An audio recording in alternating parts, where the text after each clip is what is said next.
Hey everyone, welcome to the Happy Flosser podcast. My name is Billy Lunt. I am your host, and I am here to talk to you about all things dental hygiene to support you on your journey through the dental hygiene program. Welcome, so glad to have you. Hey everyone, in this episode, we're going to do a brief discussion about specific receptor theory. We'll cover a little bit about vasoconstrictors, why we use epinephrine in dentistry. We'll talk about everyone's favorite nerve block, the inferior alveolar nerve block, and talk about what causes the anxiety for students when we're learning this nerve block. We'll go over some of the landmarks that you need to just have in your memory, the pathway of insertion for the inferior alveolar nerve block. We'll also talk about some of the complications and troubleshootings associated with that block to really help you overcome some of the challenges that you face. Know that all of the challenges associated with the inferior alveolar nerve block isn't all about you and your technique. Some of it has to do with the anatomy. So don't take all of the blame there when you don't achieve successful anesthesia for that inferior alveolar nerve. It's a challenging one. And when you're learning, the learning curve seems to be bigger because you're aware of some of the complications and the troubleshooting problems.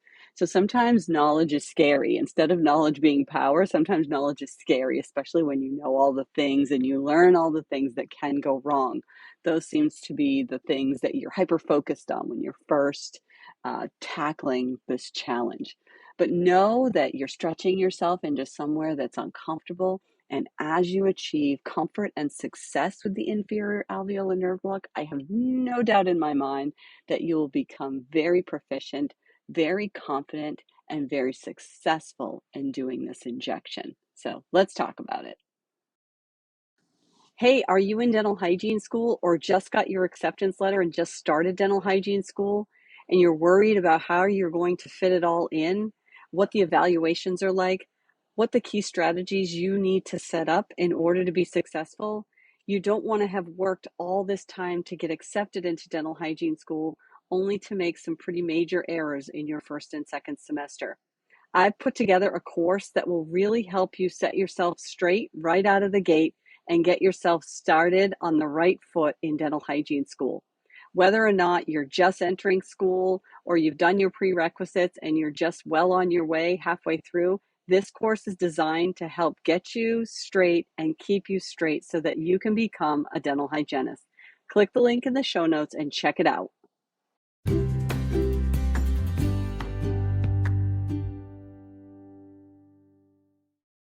Are you looking for study sheets?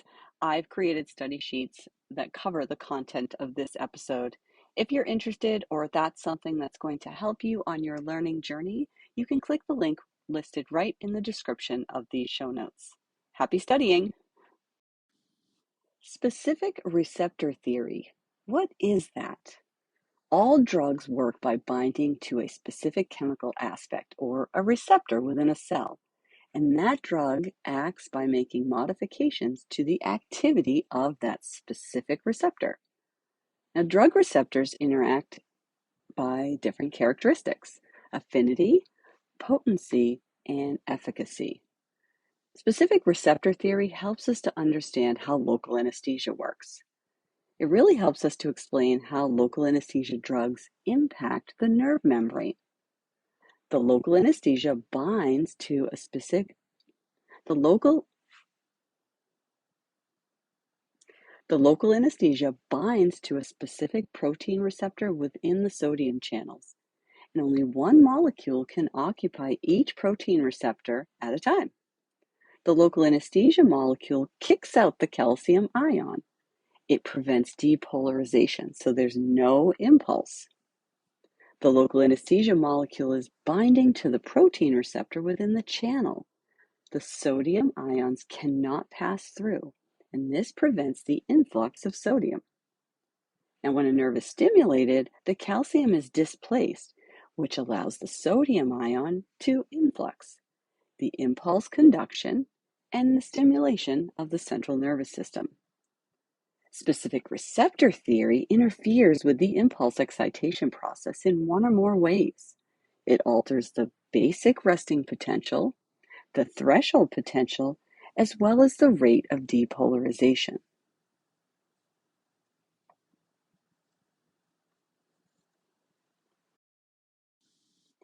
Let's talk about local anesthesia, vasoconstrictors, and some of the basic pharmacology that surrounds them.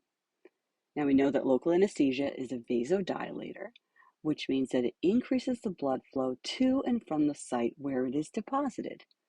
What does this do? There's cause and effect, right? So it causes an increased rate of absorption of the drug, a decreased rate of the depth and duration of the local anesthesia because it will be dispersed rather rapidly. It will also cause increased bleeding and increased blood levels of the drug. So think about what a vasodilator is. It's a widening of the blood vessels, so it causes relaxation, and that's why you have an increase in blood flow. Now, the opposite, a vasoconstrictor, narrows the blood vessels, so it tightens the vessels, which decreases the blood flow. The definition of a local anesthetic is the loss of a sensation in the area of the body caused by the depression of the excitation of nerve endings. This prevents depolarization and the conduction process in those peripheral nerves without the loss of consciousness, right? So that's an analgesic, which is a drug that relieves pain while a patient is conscious. And most of our dental procedures are done using local anesthesia, because there's a lower risk to the patient versus general anesthesia. So this is a wonderful option for our patients that has developed over the course of time. Now, epinephrine, epi, increases the duration of the use of the local anesthetic by constricting the peripheral blood vessels. It slows that systemic absorption of the local anesthesia. It also provides hemostasis and increased profoundness of the local anesthesia effectiveness. So the patient will just feel more numb, more comfortable. It will feel like an exaggerated response. Important to know, epinephrine is the most common vasoconstrictor added to local anesthesia drugs. What's great about the epi is it slows the local anesthesia's drug entry into systemic circulation. The degree of local anesthesia toxicity is really dependent on the rate of absorption and the elimination half-life. Articaine has a really short half-life of about 45 minutes and has the lowest risk of systemic toxicity of the amide anesthetics. It's important for you to know that local anesthesia crosses the blood-brain barrier and also circulates through all the organs. So this is why the medical history is so important.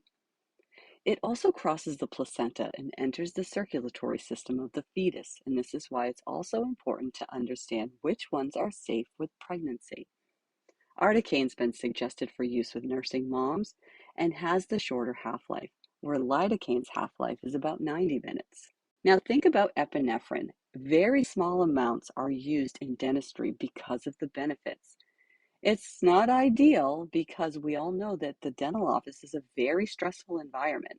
Epinephrine is absorbed in the bloodstream, and that can really influence your patient's heart rate and the blood vessels. There's usually an undesirable systemic effect of epinephrine use in dentistry, but it's short-lived.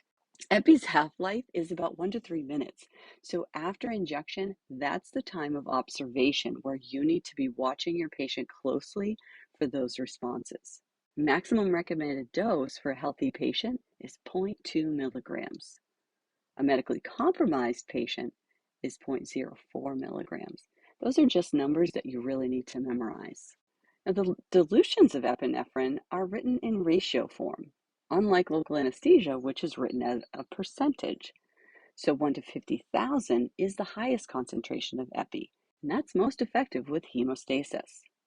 1 to 100,000, which is the most common concentration used in dentistry, is your next level of dilution. And 1 to 200,000 is the lowest concentration of epinephrine. And this is usually used for patients who are really sensitive to epi or elderly or medically compromised. So an example of an epinephrine dilution is a concentration of 1 to 100,000. That would mean that there is 1 gram or 1,000 milligrams of the drug contained in 100,000 milliliter solution, or 0.01 grams per milliliter. Learning about local anesthesia and management of pain for our patients can be very anxiety provoking, but yet exciting because it provides us the opportunity to create a comfortable environment for our patients. And there's a trust bond that is built between you and your patient as you work with them. And that connection really helps you have the ability to really create a positive outcome and positive experience for your patients. So it's a win-win for everyone. At the same time, it's important to acknowledge that the anxiety that you're feeling right now is your anxiety. So managing your patient's anxiety is secondary right now while you're in the learning phase of local anesthesia. And just listening to students talk, the number one injection that they're most afraid of seems to be the IA, the inferior alveolar nerve block.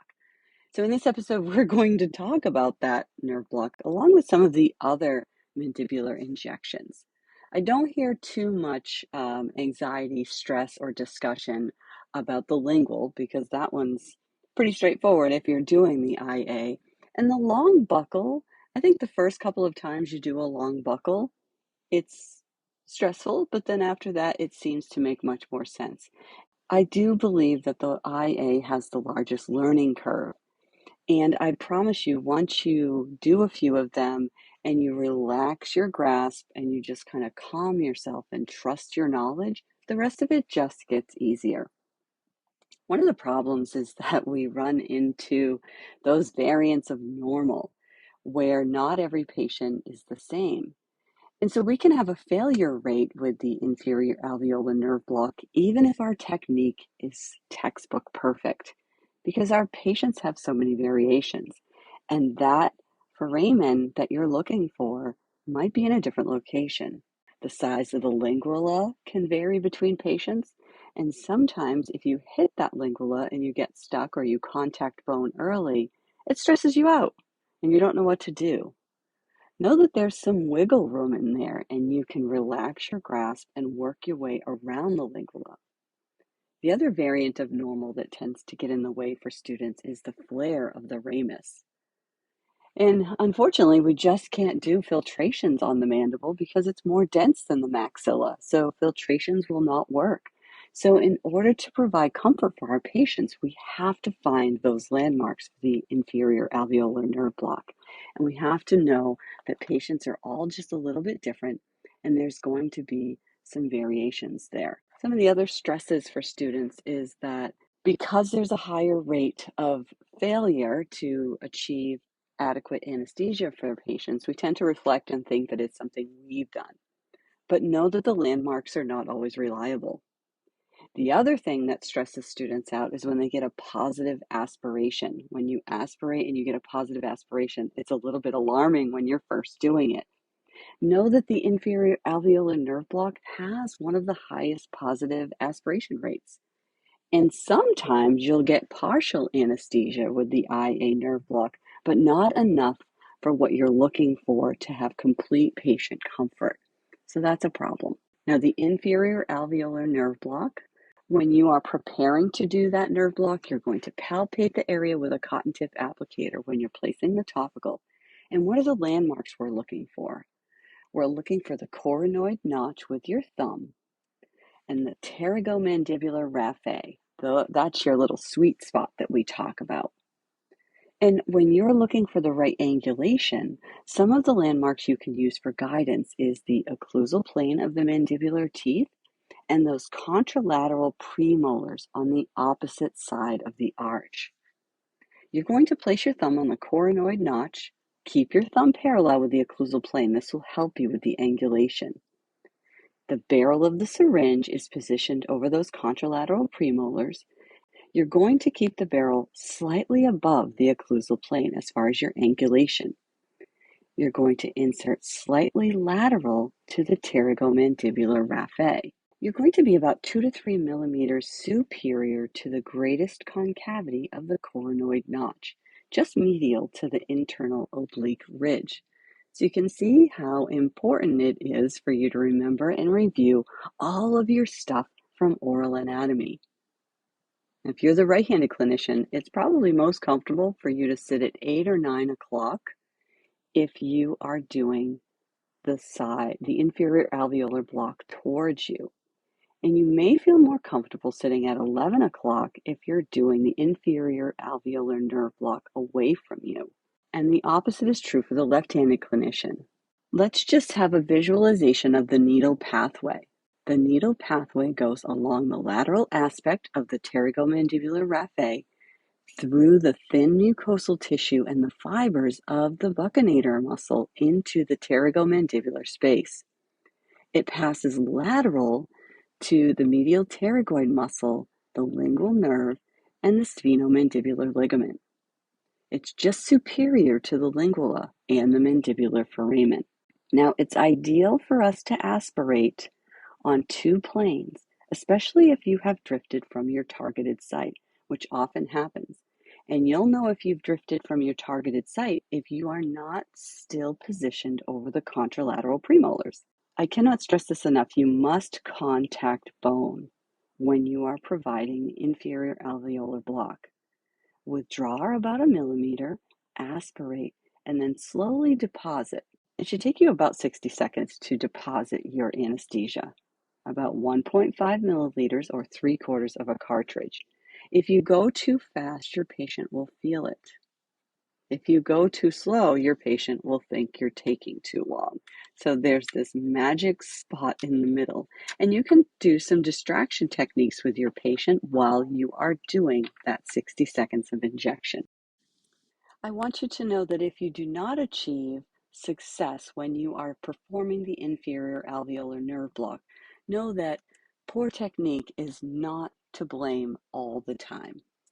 Sometimes the anatomy is to blame.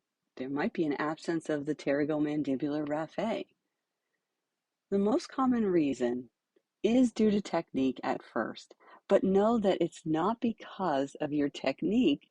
It's just that the strategy might have to be different for specific patients. Reassess the visual area and palpate those landmarks that I spoke of. Think about your insertion. Maybe you're too low, below the mandibular foramen. Maybe you're in front of the mandibular foramen. Did you come across the contralateral premolars? Were you parallel to the occlusal plane? I'm not going to lie, the most common cause of failure is because you're below the target area. The target area for the inferior alveolar block is about 6 to 10 millimeters above the occlusal plane of the mandibular arch. If you contact bone immediately, you're too far anterior on the ramus, or you're too lateral to the pterygomandibular raphe, or you're penetrating too low. You want to withdraw and reposition the needle. If you prematurely contact where you're less than half the needle into the target zone, withdraw to the superficial depth and then reposition. Move anteriorly over the canine, advance slightly so that you can get around the lingula, and if there's no resistance, you're going to reposition over those premolars because most likely you've bumped into that lingula. Maybe you've prematurely contacted the external oblique ridge. There is so much impact on the IA of anatomical variations. If your bevel has hit the lingula, move the barrel of the syringe and allow the needle to pass by the lingula by relaxing your grasp. And maybe you need to take a breath. If you don't contact bone, you've inserted too far posterior, you're going to partially withdraw about halfway and then make the correction. Move posterior and move the barrel over the first molar. Now, at times, the barrel is pressing on the contralateral corner of the mouth, and this can make it very challenging. Important to keep in mind that you always have to go over the tongue. Never go around the tongue when you are performing an IA injection. The other thing is the sphenomandibular ligament may be in your way, preventing diffusion of the local anesthesia to the mandibular foramen. And as I said, there's a higher risk of a positive aspiration. The bevel may be within the inferior alveolar artery and veins of the mandibular foramen. The good news about that, other than you have to change everything and start over, is that you are in the right area. So if you get a positive aspiration, be proud of yourself that you've used the landmarks to get yourself in your target zone. And sometimes the presence of the maxillary artery is lower and in the pterygomandibular space, and that can cause you some issues. Know that your patient could end up with a hematoma with or without a positive aspiration. And they also may end up with some trismus from piercing the muscles or multiple penetration sites. These are just some of the complications that occur with the IA, which I think also adds to the anxiety level of students when they're learning, because you guys learn about the complications and some of the troubleshooting that you have to face. Facial paralysis can happen if by mistake you anesthetize cranial nerve number 7. And know that the other complication that happens is if you insert into the parotid gland instead of contacting bone and you incorrectly deposit your solution into the parotid gland. Please know that the facial paralysis is temporary, but it is a little bit anxiety provoking to think that that is possible. Now, one other thing that can occur when you're doing the IA block is lingual shock. And I've actually had this happen to me. The needle passes by the lingual nerve to get to where you need to go in your target zone. The patient may make an involuntary movement, and it gives them a quick jolt of anesthesia. The anesthetic will take place very quickly. It's almost like an electric shot that occurs. Communicate with your patient. Do not pull the needle out or change the directions. Stick to your plan. And you can communicate with your patient that, oh, you passed by the lingual nerve on the way to the inferior alveolar, and the patient experienced a little bit of a lingual nerve shock or electrocution feeling. It's a really strange feeling. And really, all you have to do is explain to your patient what happened, and they will understand. It's important for you to also know that damage can occur to the nerve or the nerve sheath, causing paresthesia, which can cause the local to work longer than we need it to for the expected duration, or alter sensations like taste, tingling, or itching beyond the normal level. So we want to follow up with every patient that we provide local anesthesia to with just a phone call just to see how they're doing after treatment. Now, paresthesia can also result from a contaminated needle. So the only place that needle goes in is into your target zone, into the injection. If the needle becomes contaminated on your way into your target site, you need to reassess and change the needle. So you never want to use a contaminated needle on your injection.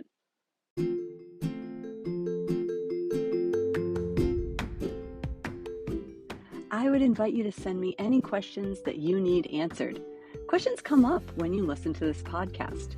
I have a link in the show notes, and I'd be happy to answer any questions that you have. Also, I would appreciate a review if you have time to leave one. Thank you so much.